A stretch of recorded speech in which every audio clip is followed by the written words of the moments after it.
What's going on, everybody?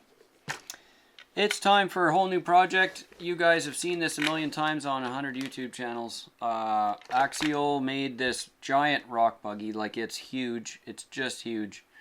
And it's really kind of cool. I have some really interesting things I want to do to it because we do scale, as you can tell by everything else we do. So I've been beating on it in its stock form.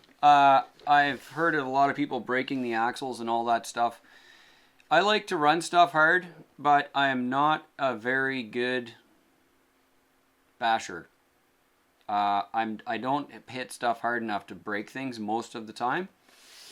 So with that said, because I just can't help myself when it comes to scale, I'm going to scale this out. So this is an entire basically video series on everything that I'm going to do to the Axial Ryft buggy to turn it into a considerably more scale appealing vehicle. Besides all that, I've run into a ton of mechanical problems on this thing in the, I don't know, 5 or 6 battery packs that I've run through it. And I'm kind of tired of the mechanical problems, so I'm going to address those in some interesting ways.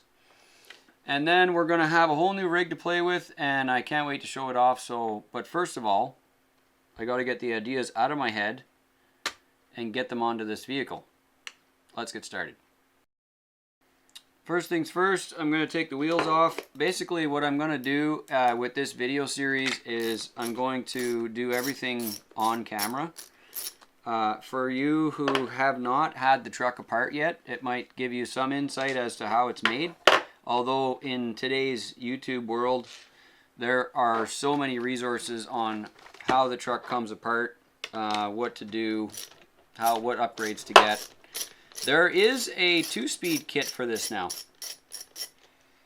The 2-speed kit is made directly by Horizon Hobbies, and it was included in the kit version, which I think is kind of cool actually. And they also have, of course, well, and really any brand of those little micro servos will work, but the ones that I guarantee will work, of course, is the Spectrum ones. They're made for the radio system. I'm not exactly sure how you're supposed to program this, because it does just have a touch and go button here. You just touch it. I guess it latches up or latches down. I'm not sure. That's coming. I don't know if I'm going to use the 2-speed because I have another idea that I think is a little more cool. Now, while I'm just tearing some of this apart for stage 1 here, I want to tell you about some of the mechanical problems that I've had. First things first is the servo saver. This thing is a complete colossal piece of junk right here. Okay? It's a real piece of junk. This thing will not center anymore. Not just that it won't center, but it's so floppy. I'm not a fan. There's a very good chance that I'm going to take the servo saver off and throw it as far as I can see.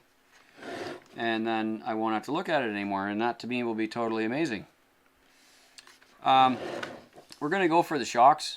I want to get the shocks off, and then apparently the way to get into this vehicle is actually to take the underbody off.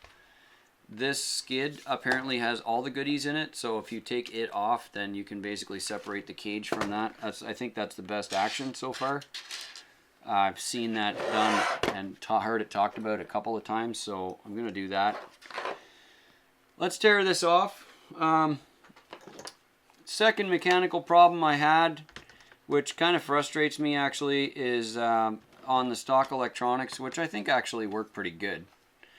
I like to run the radio down at 50% because the truck is so sloppy without a sway bar. There's no additions on this. So we're talking about a completely stock vehicle. This is right out of the box. I've done nothing to add parts to it or tune it or any of those things, and I never broke anything. What has happened is the servo saver has turned into jello. That's not very impressive. I didn't break an RTR servo, and I think that's the first time maybe in my life. I had no expectations of the factory servo surviving any of the stuff that I put it through, but it seems to be fine. I don't know what the spec is on that. If you know the spec for that stock servo, maybe you can write it in the comments, because I never even looked. Is it worth saving the stock servo and getting rid of that horn? I don't know. Next thing that happened is for some reason after my truck warms up, I'm going to say 10-15 minutes of use, it will no longer go in reverse. The truck slowly, it runs in forward and whatever, fine, just fine, but for some reason it won't go in reverse. The power in reverse just gets less and less and less until eventually it literally won't even back up anymore. You go reverse, nothing happens. And by that, so after about 10 minutes of use, there's this gradual decline in the reverse power, and I find that incredibly annoying. As you know, that would be horrible when you're stuck or whatever.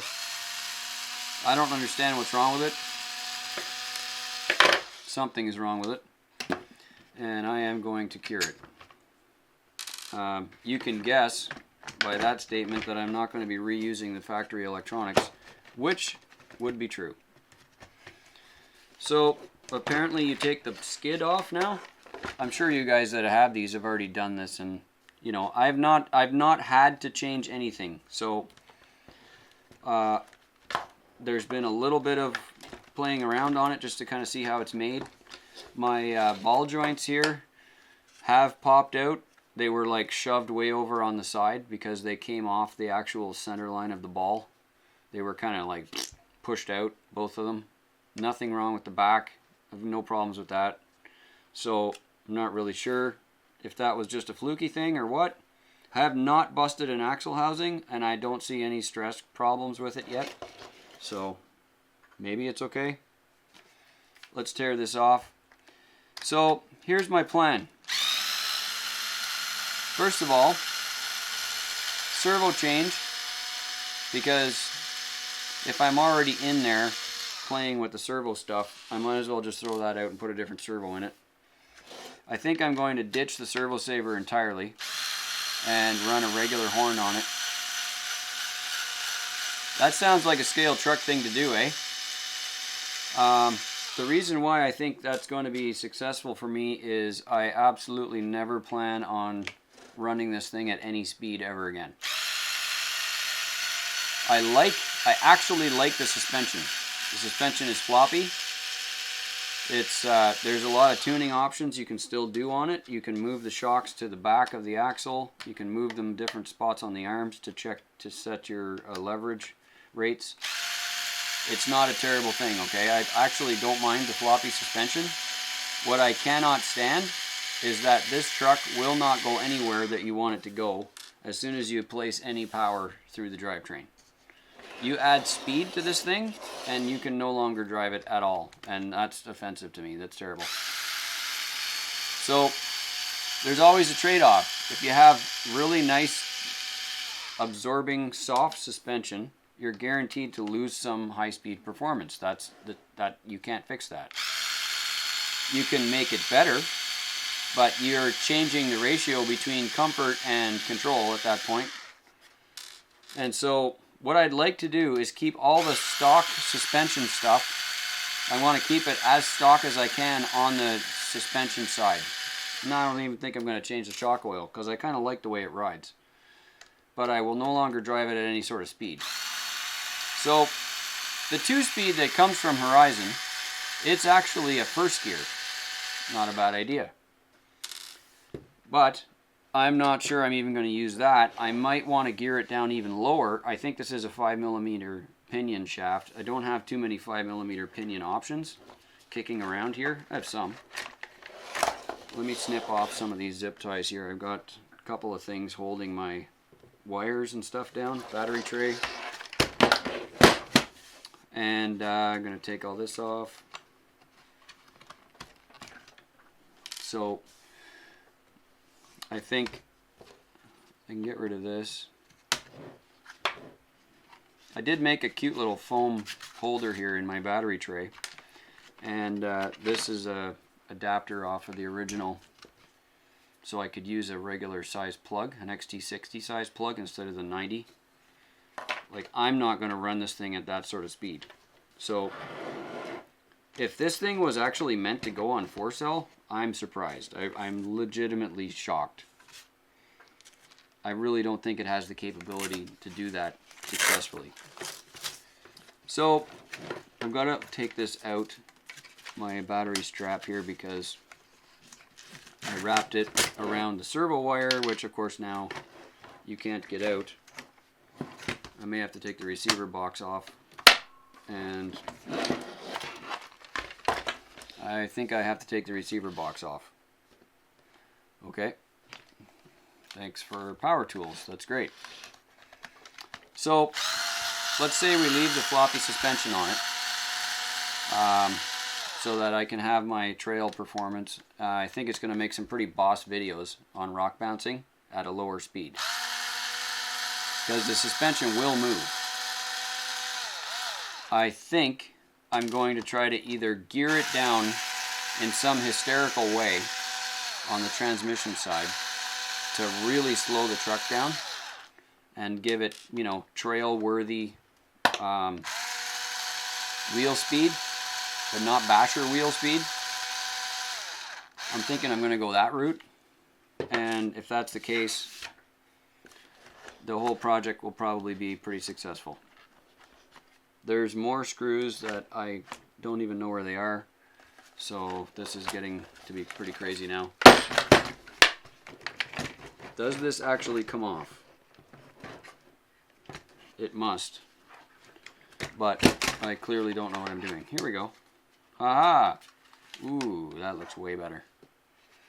So, nothing but a plastic cage. Okay, now I have something to work with. I think I'm going to take this interior pan out. It's kind of cool, but I think I'm going to ditch it. And I'm going to actually 3D print some full seats. Change the whole layout of this entire thing electronically and with the gearbox. It deserves something a little better than that, than a half Lexan tray. Now we have a floppy mess, hey? I think now I can take the receiver cover off. Wow. That was quite a process. And of course the screws that go into the receiver cover have to be like an inch long. So you have to listen to my power tool here drilling away forever. Now, if you have had some kind of experience with this Spectrum, what's it called, Firma 130 speed control? Anybody know what's up with that thing and why it's slowing down in reverse over time? And now, in response to some of the comments you might put there, if you let it cool down enough, it's fine. Like, let's say I change the battery the next half a day later and I go back out and beat on it again. It doesn't matter if I run it at full speed or half speed or whatever speed. After a certain amount of time, it just slowly dwindles away into oblivion, and then I have no reverse. Forward is always good, but I don't really feel like just marshalling the thing the entire time, you know what I mean? So we have those out. Let's take a look at the rest of this here. It's kind of a floppy mess.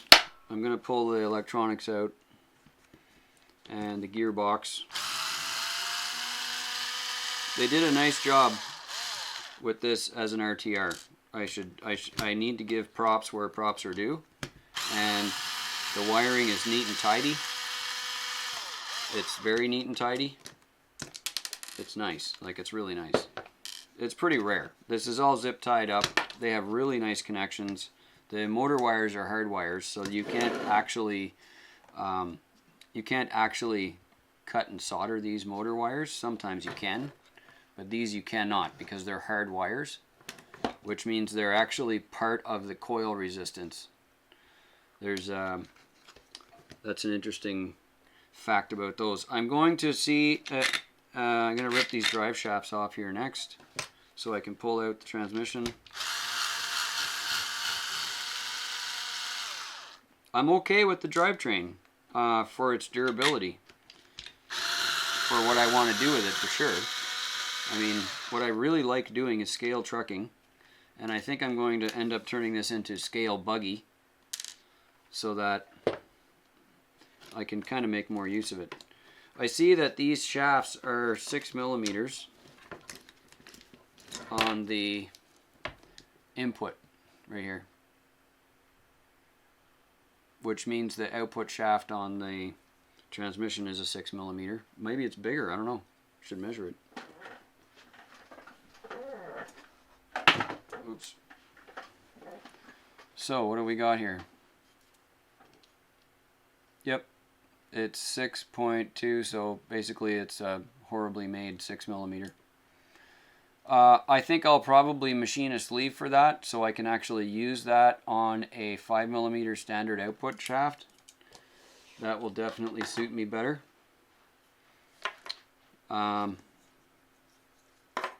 Most of the stuff that I have that could go into this truck are going to be 5 millimeter shaft parts. So I don't have other 6 millimeter drive shaft stuff. Like I don't have a Traxxas Summit or any of that, you know, large stuff. Drive shafts seemed fine. Like I'm sure I can reuse those. So let me get the rest of this stuff off here. Snip that. And servo is off. Electronics are out. I'm going to pull the drivetrain out the bottom. And then we will see what is happening.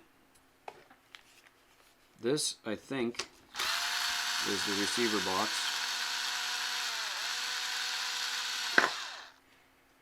Thankfully, they pre-engineered this for a 2-speed. And also, thankfully, they pre-engineered it for a 2-speed that when you add the 2-speed, gives you a lower first gear. It doesn't add speed, it adds low end. So I like that, but I have seen videos on this from Joe Collins. Great channel, by the way. You need to go there and check out all of his stuff. And he put the thing in, and it went slower, but it wasn't like rock crawling slow. It was just slower. So I still think there's room for improvement on that. Now there's definitely one more screw here. So we almost have nothing left. Parts are falling off by the minute here. ESC tray, Spectrum receiver is kind of cool. I don't know what all the new plugs and stuff are for on it. Does it have telemetry or something? I don't know. Does this come out? That is the question.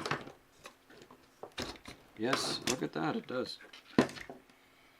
Okay, now this thing, there's not much left. Wow, you could turn that into a pretty cool, well, you could do a lot of stuff with this. Anyways, not much left. This smart doodad has some kind of problem that I don't know yet. I'm going to take it off.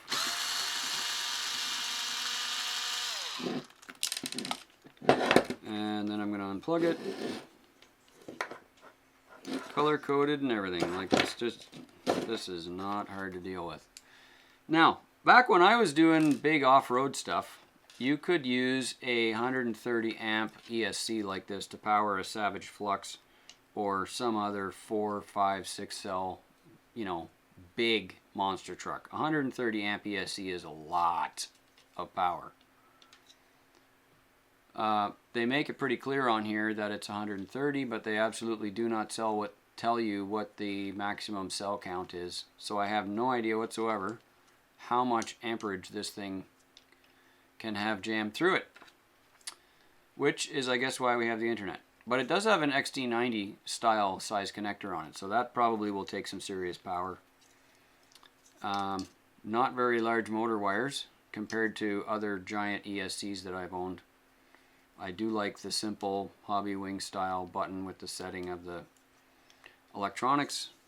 So I'm glad that's still there, but out. I wished it worked. I really wish it worked. Now they have a servo mount right on it here. So my little micro servo should fit right there, and I have all the bits to turn this into a 2-speed. That might happen, but it's yet to be seen what I can do with the gearing. I think the last thing I'm going to do on this video, besides clean up all this mess on my bench, is I'm going to pull this cover off and see what the gearing is that's already here, and then maybe I can locate a pinion. That might actually help. Let's get this opened up.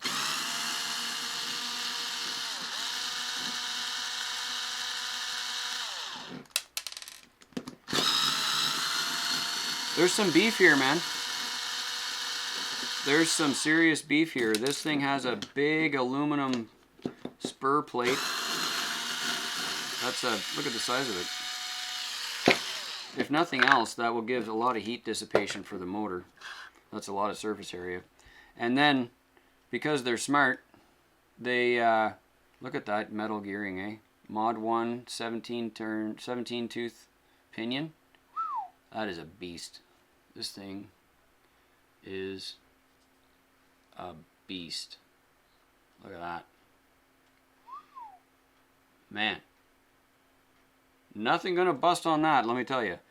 So they have a whole bunch of holes here to adjust the motor position for different pinions. And here's where, oh, is that the concentric?